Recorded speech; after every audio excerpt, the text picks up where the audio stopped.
Look at this. I can type in, give me a painting of Steve Urkel in the style of Vincent van Gogh.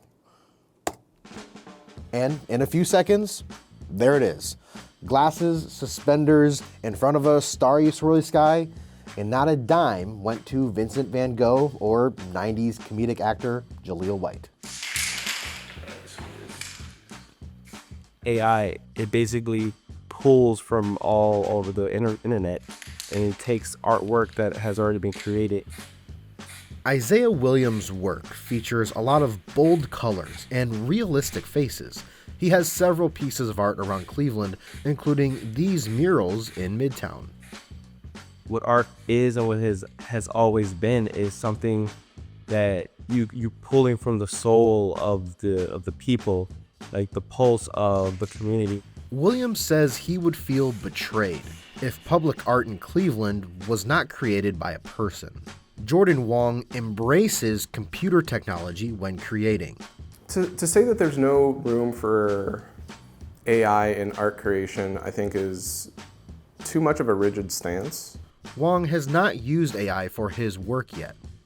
He values human connection, but acknowledges AI could be a helpful tool. In a way that it is more a means to support a creative process. And people keep saying like, oh, it's just gonna become more and more convincing. It's like, yeah, maybe it'll become more and more realistic, but as far as human, I don't know. Chi Wong, no relation to Jordan, is another Cleveland artist. My opinion of AI art isn't the most great.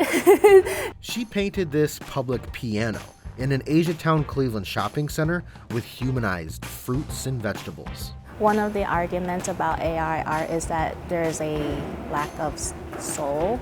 And I do think the artist, as in like a human person artist, does give the art a personal touch. If all of the nonprofits, organizations that I have worked with prior said no more artists, only AI, it'd just be a little sad. Definitely really sad.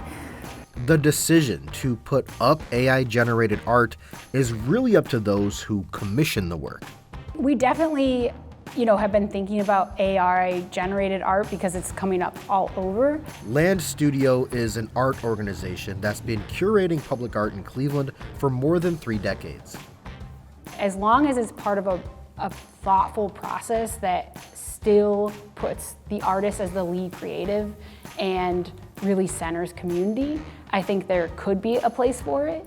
As long as it does not replace the artist, she says.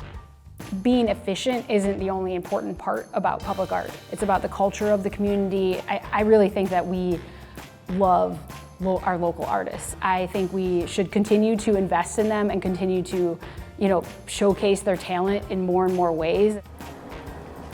There are the artists, there are the curators, and then there's the consumers. In this case, Cleveland. Cleveland has a wonderful art community, and the people itself really supports the art. Would our city be one that kind of just welcomes AI art large scale on our buildings and public spaces? I would hope not. And if that were the case, then it's our job as artists to show them, no, there's something even better. It's our job as artists to continue just to make dope, unique, original, and creative work that keeps art alive.